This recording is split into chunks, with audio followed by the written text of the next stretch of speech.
Today we are going back to the future. We're actually going To the to future. go back over. Back to the past, babe. We're going back to the past. Oh yeah, that's right. Sorry, wrong. Love thing. that movie too Yeah, much. good movie. Anyways, we're going to be talking about our past explorations. We're going to talk about a trip where, literally a trip, where, You have the giggles today.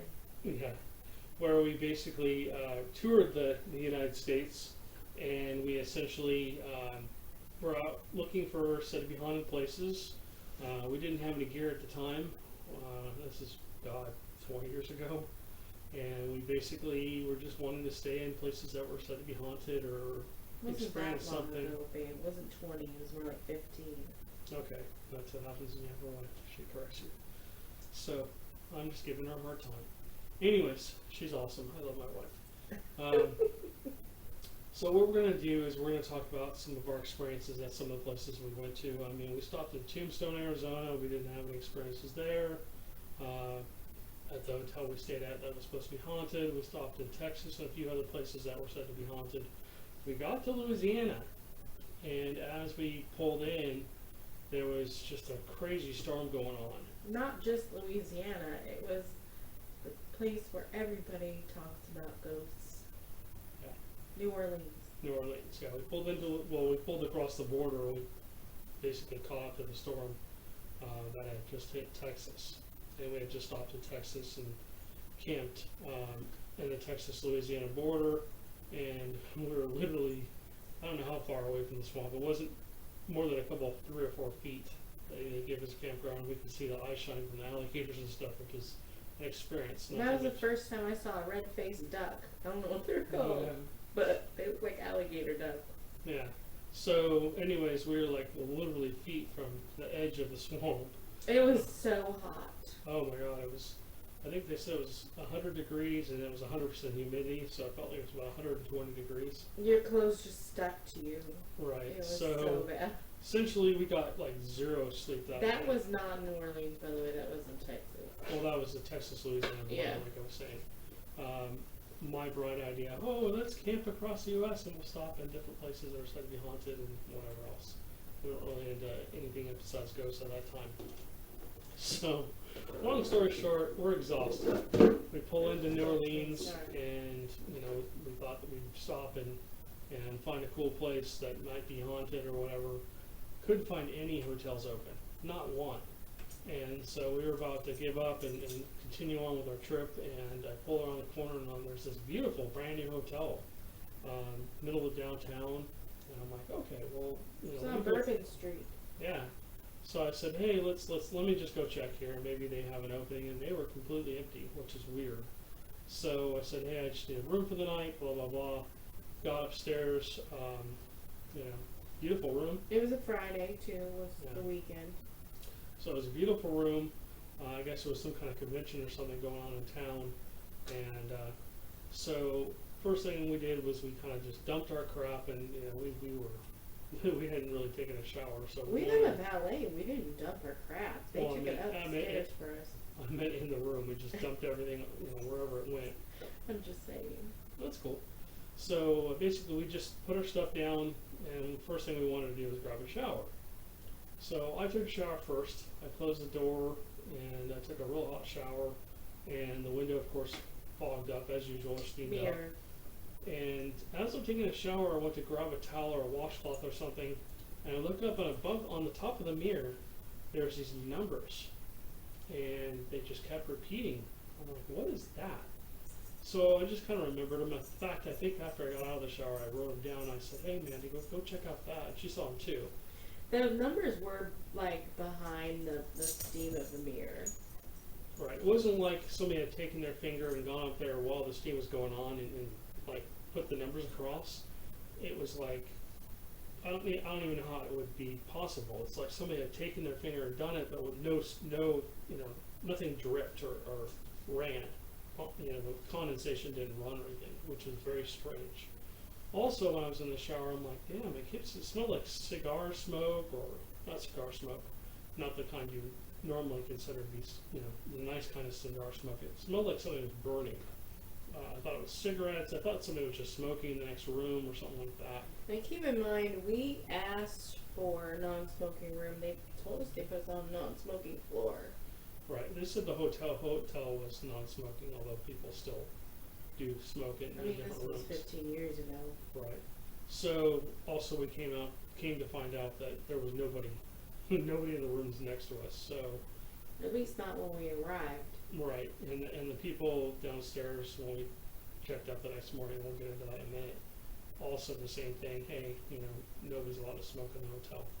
So, long story short, we, after those two experiences, we kind of shook it off. So this is important. So when we came in, we had just bought a new laptop, and this is an old IBM laptop. It's like an inch thick or something like that. It's huge. Got from a pawn store. Had this battery on the side. I was trying to charge the laptop up, and it was kind of charging a little bit in the car. We had one of the plugins that you can plug the normal plug-in into. We had one of those adapters, and we were trying to charge it up. But I wanted to get this battery out, so I was doing everything I could. I was using anything I could do to get this thing out. It wouldn't come out. We couldn't get it out no matter what I did. It needed to be screwed out. It had like a little screw. It had a lip, and then there was a screw down below where you had to unscrew it to basically take that lip off and pull the battery out. Otherwise, it wouldn't come out. So anyways, we left that. I'm pretty sure we left that on the table. We left some food and our sunglasses on the side table on Amanda's side, which she sleeps on the right side. And then we left our bags and like our little jewelry case. She has a little square, I would say it was 8 inches tall by maybe 3 or 4 inches wide. The thing we need to say is what the room looked like. So when you walked into the room, to the left of the wall, there was like a TV credenza, like old school. It had like a cabinet where it opens, and then to the right there was a king size bed. On each side of the king size bed there were little side tables, and then beyond that there was like a little sitting area, and then that overlooked Bourbon Street. So the little sitting area was the little 2 chairs and a table, and then the bathroom was right when you walked in, of course, on the right. Yeah, so essentially we had set our stuff down in a specific way. We knew exactly where we set everything and stuff like that. There was some food. We brought some food up because we thought we might eat before we went out. So we went downstairs. Wait, there was also a connecting door to the left, which I checked and made sure was locked because I have like a paranoid thing about it. So I made sure that was locked when we left as well. Okay, so after we did all that, we went downstairs, and they had a concierge, which was cool. So we're talking to the concierge, and we're asking him questions, and they said, well, we got a ghost tour. So we're like, cool, we want to go on the ghost tour. And they're like, okay, it's about an hour from now, we'll go grab something to eat, and then go on the ghost tour. So we did. We went on the ghost tour, and we had a great time. Good guide and everything. We didn't experience anything, but well, it was mostly it was at 10 o'clock at night, so it was dark, but it was mostly about voodoo and the voodoo priestess and where she lived and stories about her. And so we took a lot of pictures of the old antebellum homes, and they had a really cool like metalwork and that kind of thing, but nothing came up on the camera, like, because we reviewed it because we had a digital camera then. And we didn't see anything, didn't feel anything, but it was a good tour because the guide was fun and he had a lot of information about the area. right. So we did the ghost tour. We came back, and it was like 10 or so o'clock. Well, we walked through Bourbon Street first, and there were so many people. I've been to New York and everywhere, but so many people on Bourbon Street, and they're right next to you. They get into your personal space. I'm not about that. So instead of staying out on Bourbon Street, we decided to go back to the hotel. And I like to people watch. So we went to the hotel's bar, but it wasn't open, which was weird because it was a Friday night. Which that is weird that it wasn't open. But anyway, we sat at the window looking out on Bourbon Street watching people go by for a while. Yeah, so she finally said, okay, let's go out to the room. I said, okay, so we got to the room. I grabbed the key out, and as I kind of went to It was a card. Okay. I meant whatever. Anyways, so I went to use the card and put the thing in the door, and as I touched the door, I think we both kind of looked at each other and was like, wait a minute. We stopped. We stopped at the door and opened it and looked at each other. It was just this weird feeling like something was wrong. It felt like ominous, like someone's been in the room. And I even walked, like right when we were walking in, I was like, someone's been in the room. Yeah. So we started looking around, and I looked down, and like I talked about the laptop before, and her little jewelry case and stuff like that. All of that literally was, not only was the laptop stacked straight up and down, But it was on the other side of the king size bed, in between the king size bed and the little sitting area. Right. On the floor. so the battery, which I couldn't get out, I tried all day. I used a screwdriver, I used a fork, I used all kinds of different things. I used a pair of tweezers. I tried to get this thing out all day. It's pulled out, literally pulled out of the laptop. The laptop was stacked, basically up on end. Then I think it was her jewelry case was like all the stuff's in a row. Was sitting in front of next to in that. a straight row. Right. So the battery. Yeah. And then our sunglasses, which I know were up on the side table. Side table, right. And the food had been moved from the table to the side The table. sitting area table.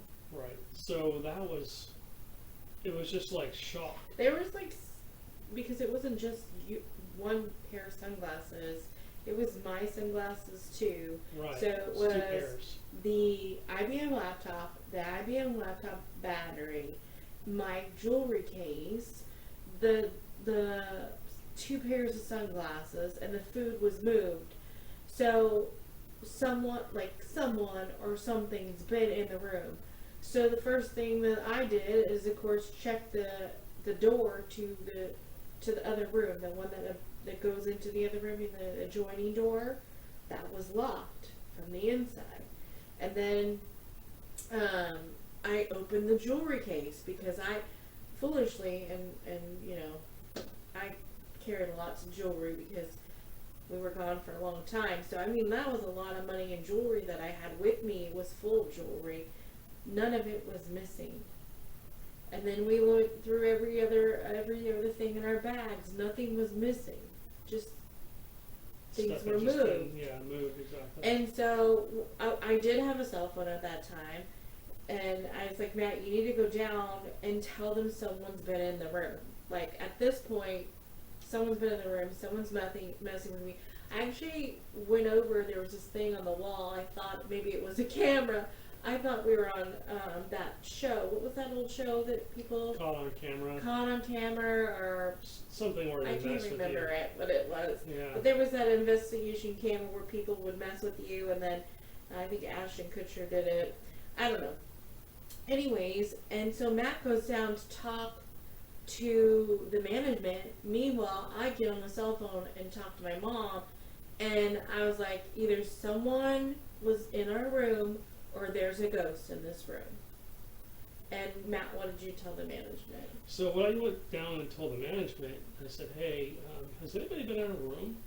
I said, I understand you guys know that all of you guys know that we're in a ghost, and then we went down on a ghost tour, and I'm all for getting pranked, and he's looking at me with his mouth just wide open, and he's like, sir, nobody went in your room. We would not enter your room unless there was an emergency, or you had called us to come up and help you with something. I said, are you guys sure you didn't go into our room? He's like, yeah. I'm like, listen, I'm not going to get you in trouble. I'm not going to tell anybody. We're not going to do anything, to get you guys fired or anything like that. Just tell me the truth. He's like, no, we haven't. And when he came up, he's like, he came back up with me. He's looking around. He's like, is anything missing? Has anything, he looked at the door jamb. He looked to make sure that none of his employees have been in the room. And they're like, no, we haven't been here. We haven't touched anything. He offered us, when he came up, I was already off the phone with my mom, and he offered us to move rooms.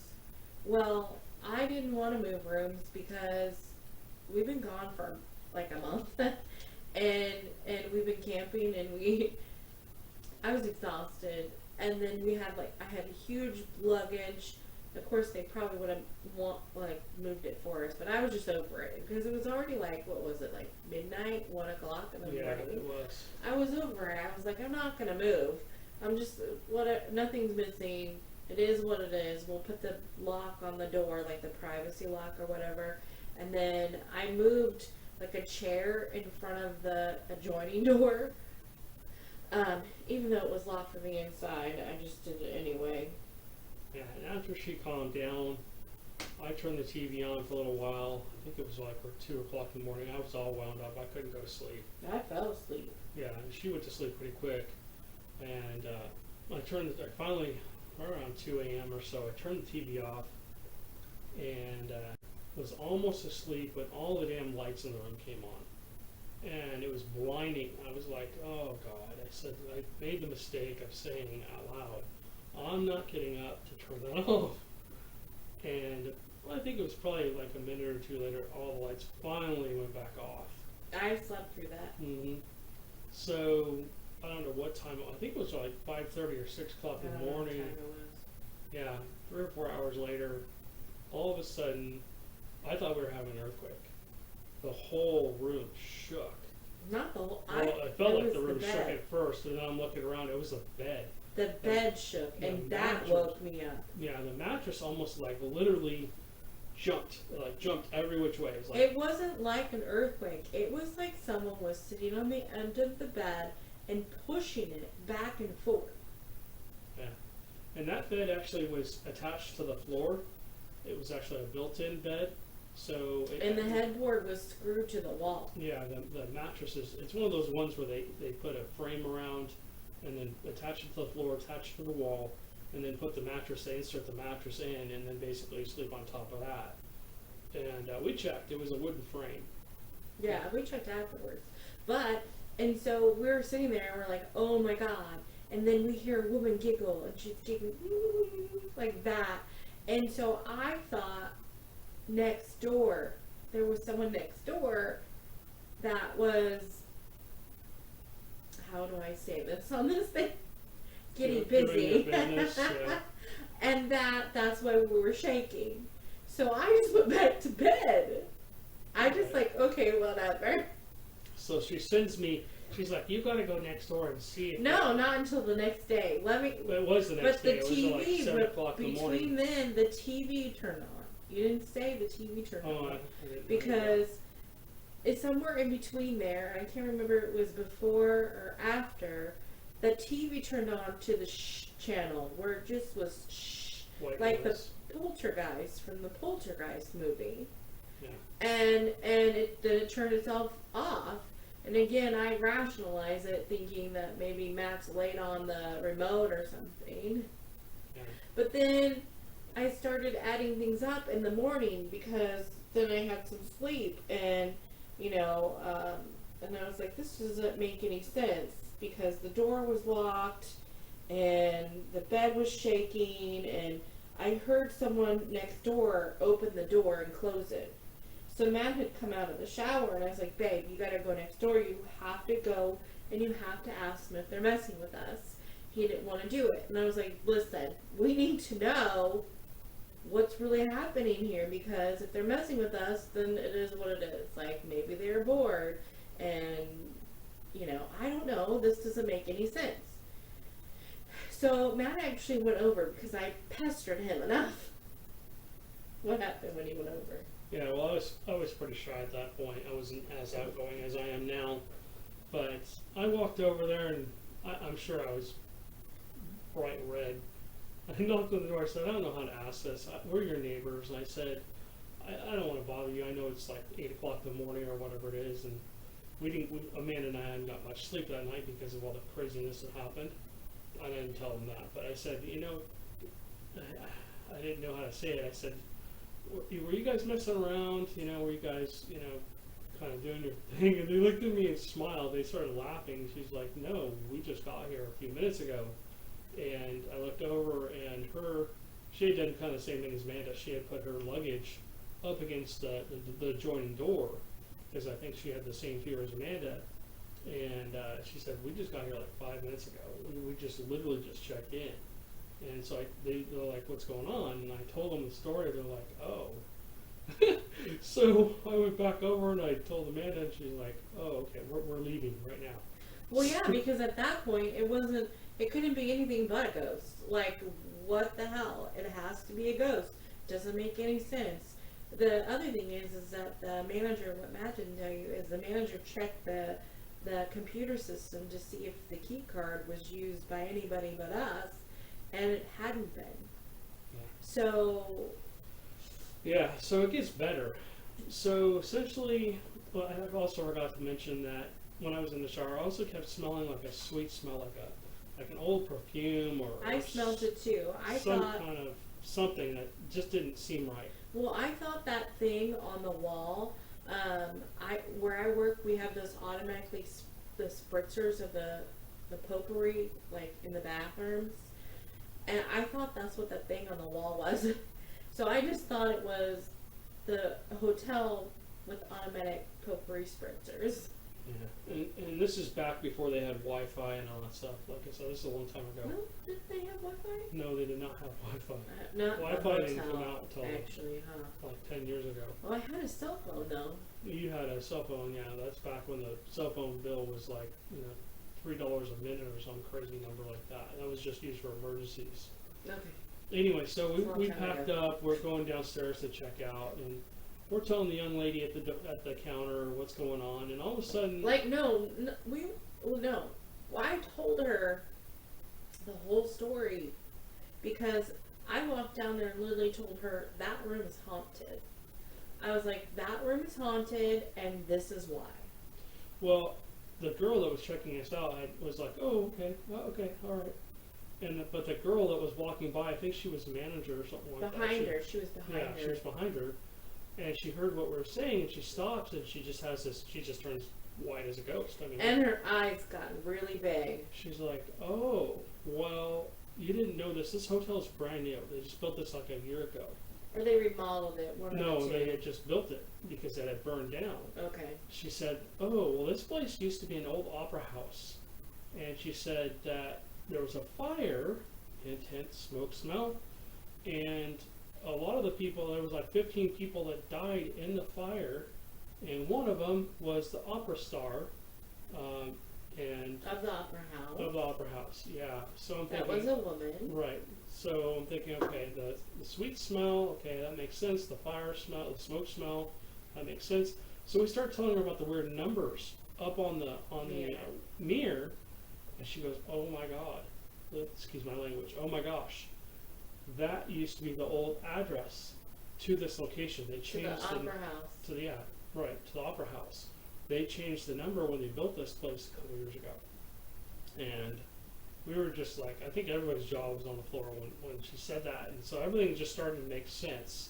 Somebody just wanted our attention, and when we weren't paying attention, they kept pushing until they got our attention, and basically we left. But if I had known now when I knew then, we would have, we probably Would have stayed. yeah, we would And have stayed, investigated. right, exactly. That was, the thing is that was pre-Katrina. Okay, so I don't even know. We haven't been back since. So I don't know if that hotel is still there. I want to say it was the Ramada, maybe? It was an expensive hotel. I don't remember. Beautiful I hotel. do know that was brand on new. Bourbon Street because when you walked out, boom, there was a sign, Bourbon Street. Right, and it looked like a lot of the employees were brand new. That's probably why the bar wasn't open. I don't think they had enough employees. I don't know. And now that I think about it, it was super weird because the streets were so packed. Right. But when we went into the bar, there wasn't a bartender, and it was like 11. No, should have been open. I don't know why it wasn't. Well, we got back at like 9:30. We went to bed around 10:30 or so. I swear it was 11. But yeah, I mean, by the time we got in bed, it was probably 11. And so, anyways, listening to a married couple bicker back and forth. Who wants to do that? That's what you get when you get a couple that runs a paranormal team. Anyways, guys, this audio is getting a little bit long, so we're going to cut this off. But we want to thank you guys for listening. We really appreciate it. And again, thank you for helping us out and continually giving us your support and stuff. So Make sure you follow us on YouTube as well. yeah, this video will be over on YouTube. Our shows are over on YouTube as well. We have full-length shows where we go, like we did the Normandian last week. That'll be coming out soon here in the next 3 or 4 days. And I'll tell you what, that place finally lived up to expectations. We had some crazy things happening there. Yeah, wait until you see it. But oh my goodness. Anyways, all right, guys, thank you so much again for listening to our podcast. Please check out all the links below this podcast. They'll take you to our YouTube channel, our Facebook channel, and all that other stuff. And you guys can watch the content of everything there. So thank you guys again. We appreciate your support. Thank you.